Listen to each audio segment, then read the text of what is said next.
Hi everyone, welcome to digital GK classes. तो आज हमारा बीपीएससी टीआरई जीएस की हमारी जो सीरीज़ है वो स्टार्ट है और हम लोग ज्योग्राफी कर रहे हैं। ज्योग्राफी में सिर्फ दो से तीन चैप्टर बचा हुआ है क्लास 6 का। बट आज की जो क्लास है वो बहुत इंपॉर्टेंट है क्योंकि आप लोग जो पूछते रहते हैं, बोलते हैं कि बिहार स्पेशल लेकर आइए। तो हमारा राज्य बिहार, आज इस चैप्टर में आपको केवल बिहार से रिलेटेड ही चीज़ें मिलेंगी। जो आपके एग्जाम में क्वेश्चंस पूछे जाते हैं वो आपकी इन्हीं एससीईआरटी किताबों से ही पूछे जाती हैं। तो बिहार स्पेशल जितने लोगों को भी क्वेश्चंस चाहिए तो आज की क्लास जरूर देखना। आगे भी आपको बिहार स्पेशल मिलेगा हर अलग अलग क्लास में से, ठीक है। तो सबसे पहले तो ये बता देती हूँ कि आप में से कुछ लोग पूछेंगे कि सेवन्थ चैप्टर क्यों नहीं, डायरेक्ट 8 क्यों। देखिए, जो 7 चैप्टर है उसमें केवल 5 पेज है और वो भी उसमें कहानी है और मानचित्र के बारे में है। वहाँ कोई ऐसी फैक्चुअल चीज़ें है ही नहीं जो कि एग्जाम में पूछा जाए। तो आपका टाइम वेस्ट करने का कोई मतलब नहीं है, इसीलिए हम लोग कर रहे हैं चैप्टर 8 हमारा राज्य बिहार। यहाँ से आपके बिहार से रिलेटेड चीज़ें जो पूछी जाती हैं वो है, और बाकी कुछ बीच में कहानियाँ हैं, तो कहानी तो आपको पढ़नी नहीं है। तो चलिए स्टार्ट करते हैं। और आज की इस एक क्लास को तो प्लीज़ लाइक शेयर सब्सक्राइब कर दीजिएगा। और ये पूरा पीडीएफ आपको टेलीग्राम पे मिलेगा, ठीक है। टेलीग्राम का लिंक आपको कमेंट सेक्शन में मिल जाएगा। देखिए, यहाँ पर आप देख सकते हैं, ये हमारा इंडिया का मैप है, आप देख सकते हैं, और यहाँ पे है हमारा बिहार, ठीक है। तो ये जो हमारा बिहार है, सबसे पहले तो याद रखिएगा कि यह पूर्वी भारत का एक महत्वपूर्ण राज्य है, ठीक है। पता होना चाहिए कि किस साइड में। तो पूर्वी भारत का एक महत्वपूर्ण राज्य है जो कि पूरब से पश्चिम तक 483 किलोमीटर लंबाई तथा उत्तर से दक्षिण तक 345 किलोमीटर चौड़ा है। तो देखिए, ये आपसे एक मिनट, उत्तर, दक्षिण, पूरब, यहाँ पे मैंने लिख दिया ताकि आपको समझ में आएगा, पश्चिम। तो ये आपको याद रखना है कि ये पूर्वी भारत का एक महत्वपूर्ण राज्य है और पूरब से पश्चिम तक तो ये जो है 483, और अगर हम उत्तर से दक्षिण देखें तो 345 किलोमीटर चौड़ा है। तो ये फैक्चुअल वाली चीज़ें हैं, बिहार से रिलेटेड है और बिहार के एग्जाम में पूछा जाएगा, ठीक है। आपको पहले तो इतना पता होना चाहिए बिहार के बारे में। अब यहाँ से देखिए, हर एक राज्य का पड़ोसी जो है, आपको पता है राज्य होते हैं, कुछ देश होते हैं। सेम उसी तरीके से बिहार के अगर आप उत्तर में देखेंगे तो नेपाल देश, ये इसके पड़ोसी राज्य हैं, ठीक है। नेपाल देश हो गया। पूरब में आप देखेंगे तो पश्चिम बंगाल, दक्षिण में झारखंड और पश्चिम में उत्तर प्रदेश, ये राज्य हैं इसके पड़ोसी। सड़कें और रेल लाइनें आप अपने राज्य को पड़ोसी राज्यों से जोड़ती हैं। तो सबसे पहले तो याद रखिएगा, वैसे आप लोग बिहार के हैं या बिहार से बाहर के हैं, आपको इतना तो पता ही होना चाहिए कि बिहार से सटे कौन कौन से राज्य हैं और देश हैं, ठीक है। तो इसलिए मैंने हाईलाइट किया हुआ है क्योंकि एक तो यही क्वेश्चन हर बार पूछता है। दूसरा, अब इसकी प्रशासनिक सीढ़ियाँ, ये देखिए, आपको पता है कि बिहार का जो एग्ज़ाम हुआ था तो जब क्वेश्चंस पूछे जा रहे थे, जो बिहार में सेलेक्ट होकर टीचर बने हैं तो वो बाहर के थे, आई डोंट नो कि कहाँ के थे। तो जब उनसे पूछा जा रहा था कि बिहार में कितने जिले हैं तो वो बता ही नहीं पा रहे थे। सोचिए, ये कितनी शॉकिंग न्यूज़ होगी कि आप बीपीएससी पास कर चुके हैं और आपको पता ही नहीं है, वो भी बिहार में नौकरी करने वालों को, कि बिहार में कितना जिला है। 38 जिलों में बांटा गया है। ये आप कभी भूलना मत और इसको गलती मत करना, क्योंकि एक तो ये एग्जाम में भी पूछा जा सकता है और आपको पता भी होना चाहिए। तो ये इतना बड़े राज्य को प्रशासनिक सुविधा के लिए हम लोगों ने 9 प्रमंडल और 38 जिलों में बांटा है। सबसे पहले तो याद रखो, प्रमंडल कितने हैं? 9। जिला कितना है? 38। तो एक प्रमंडल में कई जिले होते हैं। देखो, ये जो 9 प्रमंडल बांटा गया है ना, तो हर एक प्रमंडल में कई जिले होते हैं, और जो जिले होते हैं उसमें होते हैं अनुमंडल। तो इतना पता होना चाहिए आपको। जब भी कोई बोलता है ना 9 प्रमंडल, इसका मतलब होता है कि एक प्रमंडल में कई जिला है और इस जिले में अनुमंडल होते हैं, ठीक है। इन अनुमंडलों में कई प्रखंड होते हैं। आप सोचिए, 9 प्रमंडल में कई जिले होंगे, फिर इस जिलों में अनुमंडल होंगे, फिर इस अनुमंडल में होंगे कई प्रखंड, ठीक है। तो अगर मैं ऐसे प्रखंडों की संख्या बताऊं तो वो है 534, और ये प्रखंड कई पंचायतों से मिलकर बनते हैं। इतना भी ये आपको याद रखना है। और ये आप देख सकते हो, बिहार का मैप 38 जिला है। देखिए, इस पे अगर आप ध्यान से देखेंगे तो नंबर वाइज भी यहाँ पर किया गया है, 1 2, ठीक है। तो ये बिहार का जिला हो गया। अब चलते हैं, अब बिहार की जलवायु कैसी है? गर्मी का मौसम चल रहा है और आप लोगों के मैसेज भी आते हैं कि इतनी गर्मी पड़ रही है कि दोपहर में लाइट भी नहीं रहती है। तो आखिर में जलवायु कैसी है? तो देखिए, बिहार के पूर्व में गर्म और आर्द्र जलवायु एवं पश्चिम में गर्म एवं शुष्क जलवायु मिलती है। यहाँ की जलवायु मानसूनी है, ठीक है। और यहाँ मुख्यतः 3 ऋतुएं होती हैं, ग्रीष्म, वर्षा, शीत। और बारिश के समय में कोसी नदी की वजह से बाढ़ आता है, आपको पता ही है, बहुत ही ज़्यादा हर साल। तो 3 ऋतुएं, ये ऋतु आपको याद रखना है, ग्रीष्म, वर्षा, शीत और ये, ठीक है। अब गर्मी का मौसम तो भाई ये तो बताने की भी जरूरत नहीं है कि कितनी ज़्यादा गर्मी होती है और आंधी चलती है, लू चलता है, ये तो सभी को पता होगा, और जून तक पड़ता है, ठीक है। और तापमान औसतन जो है 30 डिग्री सेंटीग्रेड रहता है, इससे भी ज़्यादा चला जाता है। गर्मी में इसका 40 डिग्री से अधिक हो जाता है, ठीक है। यहाँ पे कुछ याद रखने वाला नहीं है क्योंकि ये तो एक जनरल सी चीज़ है। वर्षा का मौसम भी वही है कि यहाँ पर पानी बहुत ज़्यादा जो है, मौसम जून के तीसरे सप्ताह से शुरू हो जाता है, ये आप याद रख लीजिएगा, जिससे अक्टूबर तक बारिश होती है, ठीक है ना। अब बहुत ही ज़्यादा बारिश होने लगती है। कोसी नदी की वजह से पूछता भी कि कौन सी नदी है जिसकी वजह से बाढ़ आता है बिहार में, तो वो है कोसी नदी, ठीक है। चलिए, तो यहाँ पे वही चीज़ें बताई गई हैं कि कितनी तेज से बारिश होती है। और यहाँ पर देखिए लिखा है कि इन दिनों ग्रामीण क्षेत्रों की महिलाओं को भी खेती के कामों में पर्याप्त रोजगार मिल जाता है। नेपाल की तराई में पहाड़ी से तेजी से गिरने के बाद नदियाँ अपने साथ बड़ी मात्रा में मिट्टी, कंकड़, पत्थर लाती हैं जो नदियों के तल में जमा हो जाते हैं। तो इसके कारण नदियों के बाढ़ का पानी आसपास के इलाकों में फैल जाता है, इसीलिए जो है बाढ़ भी खूब आती है। बाढ़ का अगर मूल स्रोत देखा जाए तो यहाँ पर देखिए आप, गंडक है, बस कोसी नहीं है, बहुत सारे हैं, बट बेसिकली कोसी वाला जो है फेमस है। मूल स्रोत गंडक है, बागमती, कमला, बकैया, करेह, महानंदा, कोसी, ये नदियां हैं जिनका उद्गम नेपाल में है और ये बाढ़ के मुख्य स्रोत हैं, ठीक है। अब ये देखिए, सुपौल से दक्षिण सहरसा जिले तक लगभग 110 किलोमीटर तक का पूर्वी बांध, मधुबनी से दक्षिण खगड़िया तक 90 किलोमीटर तक के पश्चिम बांध के बीच लगभग 10 किलोमीटर के चौड़ाई वाले क्षेत्रों के लोग वर्ष में लगभग 3 से 4 महीने दोहरी जिंदगी जीते हैं। दोहरी जिंदगी के मायने आप यहाँ पर ये देख सकते हो, ठीक है ना।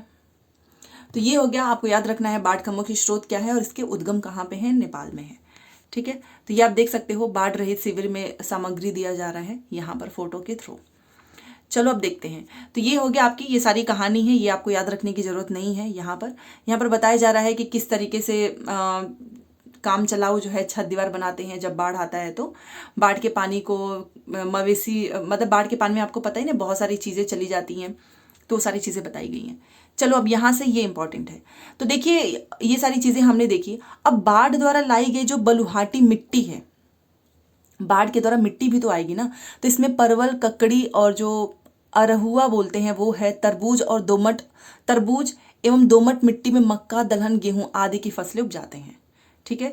तो देखिए जब पानी उतरता है वापस गांव में लौट आता है तो बाढ़ के द्वारा कुछ मिट्टी भी आ जाती है साथ में, तो बलुहाटी मिट्टी में ये सारी चीज़ें और दोमट मिट्टी में ये फसलें उपजाते हैं, ठीक है। अगले 8 महीनों के लिए फिर से गृहस्थी जमाते हैं क्योंकि अगले साल पुनः 4 महीने बाढ़ की भीमिसी का झेलने को तैयार रहना होता है। तो ये हर साल का है जो कि आप यहाँ पर देख रहे हैं, तो ये हर साल बार ऐसे ही आती है। अब ये देखिए, टाल क्षेत्र का एक गांव, पटना से पूरब का एक बड़ा हिस्सा, फतुहा से बढ़िया मोकामा तक टाल या ताल क्षेत्र कहलाता है। और ये बस आपको इतना रखना है कि टाल या ताल क्षेत्र कितना कहलाता है, तो पटना से पूरब, ये कई बार पूछा हुआ है, टाल भी लिखा जा सकता है, ताल क्षेत्र पूछता है कि एक ताल क्षेत्र जो है कितने हिस्से को हम कहते हैं, तो पटना से पूरब का एक बड़ा हिस्सा। बस इतना ही आपको इसमें याद रखना है और कुछ भी नहीं, क्योंकि यहाँ पर बस ऐसे क्वेश्चंस लिखे गए हैं। चलिए देखिए, जो इंपॉर्टेंट होता है केवल मैं वही आपको बताती हूँ ताकि आप नोट करते चलें, क्योंकि बाकी तो आप देख ही सकते हो कहानी है, इसको बिल्कुल भी याद करने का कोई मतलब नहीं है।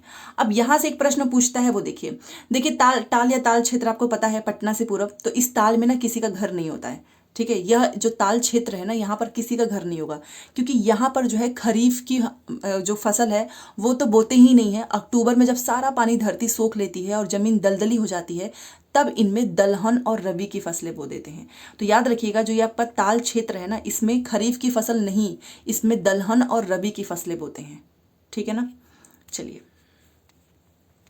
बस यहाँ पे भी और कुछ नहीं है। यहाँ पर देखिए कोई भी ऐसी चीज़ नहीं है जो कि आपको याद करने वाला हो। अब यहाँ पर जाड़े का मौसम है, तो अब बताया जा रहा है कि भाई जाड़ा भी बहुत ज़्यादा पड़ता है, ये तो सभी को पता है। जितनी गर्मी पड़ती है उतनी ही ठंडी भी पड़ती है। अभी ठंड जो है गई ही है, तो वहाँ पर भी तापमान आपको पता ही है 5 से 10 डिग्री सेंटीग्रेड तक चला जाता है। अब पूरे दिन तो कोहरा रहता है। अब कृषि व्यवसाय देखते हैं बिहार का। देखो अपने राज्य बिहार में धान की खेती प्रमुख है, ये तो सभी को पता है, नहीं पता है तो याद रखना। धान से ही चावल मिलता है और यही जो है प्रमुख खाद्यान्न है। उसके बाद आता है गेहूं, मक्का, दलहन, तिलहन, बट सबसे इंपॉर्टेंट है धान की खेती। ये फसल प्रत्यक्ष या अप्रत्यक्ष रूप से किसान उपयोग में लेते हैं, लेकिन यहाँ पर कुछ जिले के नाम दिए गए हैं, ये आपको याद रखना है। जो वैशाली है, समस्तीपुर, मुजफ्फरपुर जिलों में तंबाकू, ठीक है, याद रखिएगा। पूछता है आपसे कि किस जिले में तंबाकू है, किस में गन्ना है, तो वैशाली, समस्तीपुर, मुजफ्फरपुर में तंबाकू, ठीक है। छपरा, सिवान, गोपालगंज एवं चंपारण क्षेत्र में गन्ना तथा पूर्णिया, कटिहार, अररिया और किसानगंज जिलों में जूट की खेती होती है। अब इतना इंपॉर्टेंट चीज़ आपको यहाँ पर मिल गया है और यही प्रश्न पूछता है कि जूट की खेती कहाँ पर होती है, तंबाकू की खेती कहाँ पर होती है, गन्ना की खेती कहाँ पर होती है, और फिर लोग परेशान रहते कि ये कहाँ से पूछ लिया है। ये स्क्रीनशॉट ले लो या फिर लिख लो, ये प्रश्न पूछा हुआ है। सबसे पहले तो यही पूछा था गन्ना वाला, ये देखिए। तो गन्ना आपको याद रखना है, ठीक है। छपरा, सिवान, गोपालगंज, चंपारण क्षेत्र, और तंबाकू वैशाली, समस्तीपुर, मुजफ्फरपुर, और पूर्णिया, कटिहार, अररिया, किशनगंज, यहाँ पर जूट, ठीक है। यहाँ पे जूट की खेती होती है, ये बहुत इंपॉर्टेंट है। तो ये हो गया। अब आगे चलते हैं वन के बारे में पढ़ने के लिए, यहाँ पे वृक्ष के बारे में। तो देखो, ये आपको याद रखना है कि बिहार में कितने भूभाग पर वन है, 6.4%, 6.4% भूभाग पर वन है। उत्तर पश्चिम में हिमालय की तराई में सोमेश्वर की पहाड़ियों में जंगल मिलते हैं। प्रश्न पूछा था कि सोमेश्वर की पहाड़ियों में जंगल मिलते हैं किस एरिया में, हिमालय के किस एरिया में, तो तराई में, ठीक है। याद रखिएगा, कुछ भी पूछ सकता है ना कि उत्तर पश्चिम में हिमालय की तराई में आपको किसके जंगल मिलते हैं, तो सोमेश्वर की पहाड़ियों में जंगल मिलते हैं। कहाँ पर जंगल मिलते हैं, तो सोमेश्वर की पहाड़ियों में। तो ये उल्टा पुल्टा करके कुछ भी पूछ सकता है। तो याद रखना है कि उत्तर पश्चिम में हिमालय की तराई में सोमेश्वर की पहाड़ियों में जंगल मिलते हैं। उसके बाद से दूसरा नंबर आता है, अररिया और पूर्णिया जिलों के भी कुछ हिस्से में विरल वन पाए जाते हैं। हम पेड़ की बात कर रहे हैं इसलिए आपको पूरा याद रखना है। जमुई और बांका में भी कुछ हिस्सों में जंगल है। गया तथा नवादा में भी जो है झारखंड की सीमा से सटे जो है कुछ वन है। राजगीर की पहाड़ी तथा कैमूर की पहाड़ियों पर भी वन मिलते हैं, लेकिन अधिकतर क्षेत्रों में विरल वन है। तो ये आपको पूरा याद रखना है। अभी हमने तंबाकू पढ़ा, बताओ तंबाकू की खेती बिहार के किस किस जिले में होती है, बताइए। ये देखिए, वैशाली, समस्तीपुर, मुजफ्फरपुर, ठीक है। ये हो गया हमारा वन। अब हमने तंबाकू से रिलेटेड भी पढ़ लिया है, वही सी समस्तीपुर, मुजफ्फरपुर, वैशाली, यहाँ पे जो है कुछ प्रखंडों में तंबाकू उगाया जाता है और इन इलाकों को संयुक्त रूप से सरैसा क्षेत्र बोलते हैं। तो प्रश्न ये पूछा था, सरैसा क्षेत्र किसे बोलते हैं, तो समस्तीपुर, मुजफ्फरपुर और वैशाली इसे बोलते हैं। देखिए, बिहार स्पेशल है तो आपको बिहार से बाहर का कुछ भी नहीं मिलेगा, तो इसलिए नोट कर लेना कॉपी में अच्छे से। तो सरैसा क्षेत्र किसको बोलते हैं, समस्तीपुर, मुजफ्फरपुर, वैशाली। अभी हम लास्ट में क्वेश्चन आंसर करेंगे, फिर मैं देखती हूँ कि आप लोग कितना सही बताते हैं। ये हो गया। अब यहाँ पे आपको कुछ भी पढ़ना नहीं है जो मैं हाईलाइट नहीं की हूँ। अब मैं आपसे पूछूंगी गन्ना की खेती बिहार के किस जिले में होती है, बताइए। तो बिहार के उत्तर पश्चिम में स्थित गोपालगंज या फिर पश्चिमी चंपारण पहुंचना होता है। तो ये तो बस ऐसे लिखा हुआ है। गुड़ और चीनी कहाँ से आती है आपको पता है, मिल्स होते हैं वहाँ पे, गन्ने को ले जाते हैं, वहाँ पे चीनी और गुड़ बनता है। तो गन्ने की खेती कहाँ पर की जाती है, और वो किया जाता है यहाँ पर, देखिए ये रहा।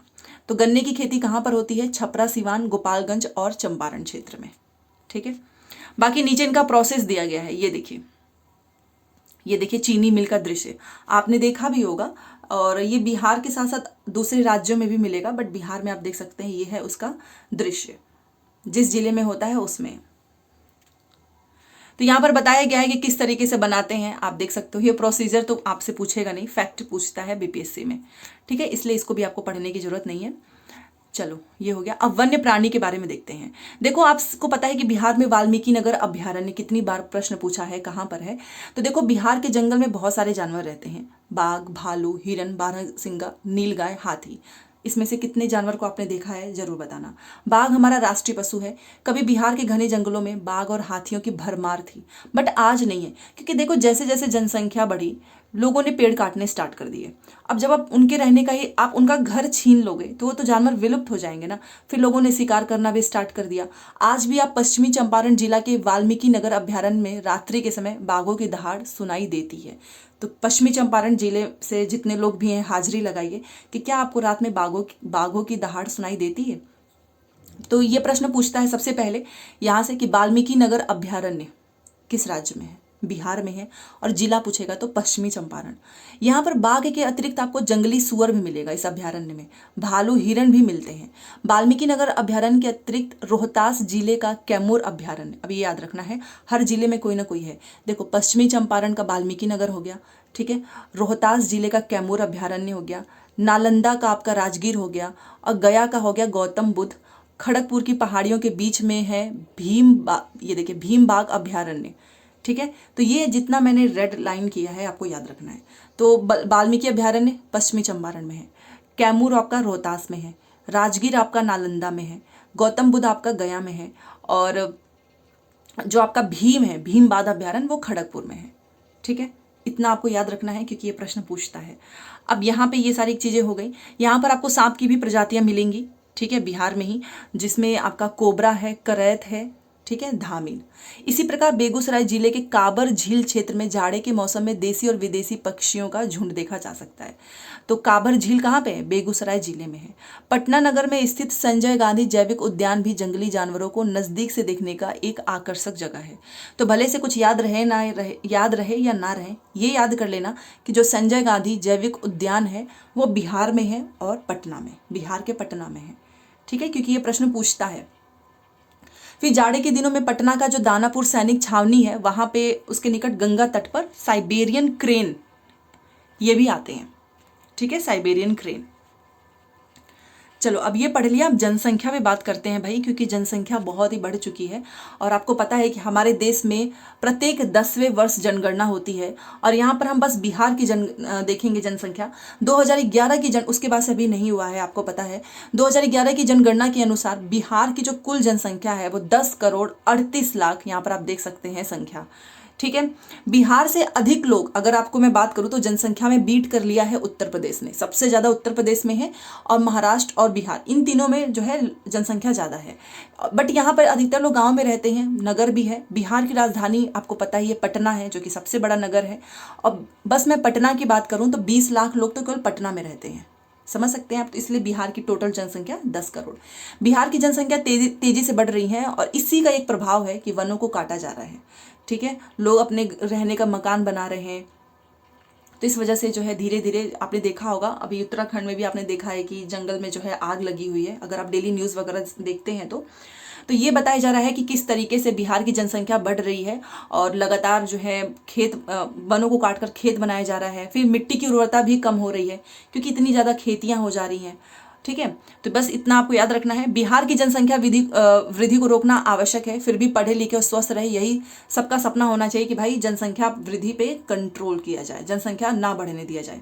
ठीक है, क्योंकि जनसंख्या वृद्धि होगी तो बहुत सारी चीज़ें होंगी, प्रदूषण भी फैलेगा, परिवहन साधनों में भी वृद्धि होगी, अगर देखा जाए तो उनको रहने के लिए भी तो जगह बनाने होंगे, तो पेड़ों की भी कटाई करनी होगी, ऑक्सीजन भी कम होगा। तो इस वजह से जनसंख्या वृद्धि को रोकना आवश्यक है। ठीक है, चलिए, तो बेसिकली हमने आज जो है, देखिए आप सोच रहे होंगे कि बस इतना ही है बिहार में, तो ऐसा नहीं है। हम ये क्लास 6 का पढ़ रहे हैं ना, ज्योग्राफी। जैसे आप 7 में जाओगे उसमें भी हमारा राज्य बिहार है, 8 में भी है, तो धीरे धीरे आप पूरा बिहार स्पेशल बिहार की ही किताब से पढ़ लोगे और इससे बेस्ट आपको कंटेंट नहीं मिलेगा, क्योंकि ये हम बना नहीं रहे हैं, खुद बिहार की ही किताबों में है। चलो अब प्रश्न देखते हैं।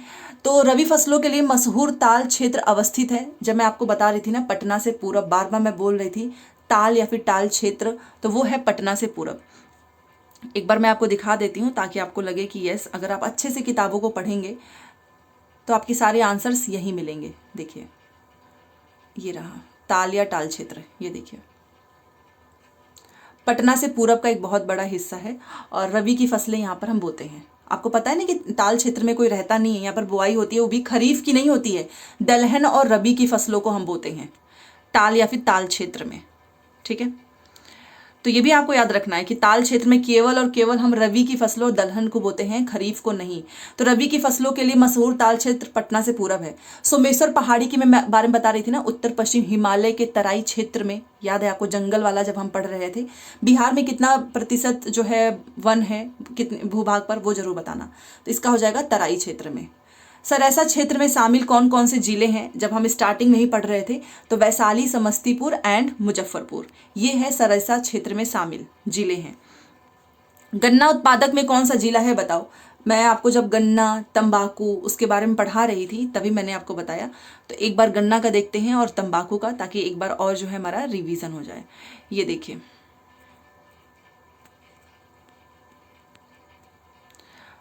हाँ, एक मिनट, ये ज़्यादा नीचे चला गया।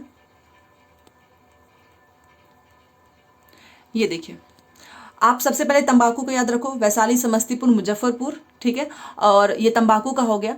छपरा, सिवान, गोपालगंज, चंपारण क्षेत्र में गन्ना है। ठीक है, तो छपरा, सिवान और गोपालगंज, ये आपको नाम याद रखना है। चलो ये भी हो गया। अब चलते हैं हम अपने नेक्स्ट क्वेश्चन पे। बिहार के कितने भाग पर वन का विस्तार है? 6.4% देखा। बिहार में कुल कितने जिले हैं? तो 38 हैं। और प्रमंडल कितने हैं? 9 हैं। ठीक है, ये जो बिहार का, मैं जहाँ पर हम लोग जिले और वाइज जो देख रहे थे ना फोटोज, तो यहाँ से आपको सब कुछ याद रखना है। कितने जिले हैं, कितने प्रमंडल हैं, कौन कौन से अभ्यारण्य हैं, जो मैं आपको अभ्यारण्य के बारे में बता रही थी। तो नीचे के सारे क्वेश्चंस के आंसर आपको देने हैं। बताओ, बिहार में तो हो गया 38 जिले। कांवर झील ये बताना किस जिला में है, और भीम बांध अभ्यारण्य ये किसकी पहाड़ियों में है। ये 2 प्रश्न का आंसर आपको देना है। ठीक है, तो ये आपको क्लास कैसी लगी? और हमने सिर्फ उस पर फोकस किया है जो एग्जाम में पूछता है, बाकी तो कहानी है, क्योंकि आप बच्चों को पढ़ाने वाली किताब है ना, तो ऑब्वियस ही बात है कि उनके लिए तो कहानियां रहेंगी, बट वो कहानी आपके लिए नहीं है। आपको केवल फैक्ट चीज़ें याद रखनी है, क्योंकि बिहार में जो बीपीएससी एग्जाम लेता है ना, वो 1 लाइनर के ही प्रश्न पूछेगा, आपसे डायरेक्ट पूछेगा। आपको रटा हुआ है तो ठीक है, अदरवाइज तुक्का मारिए। तो इससे बेटर है नोट्स एक एक पेज का बनाते जाओ, कि एग्जाम के समय आपको रिवीजन करने में आसानी होगी। तो चलिए मिलते हैं नेक्स्ट क्लास में, और लाइक तो कर दिया करो, आप लोग लाइक ही नहीं करते हो। Thanks for watching.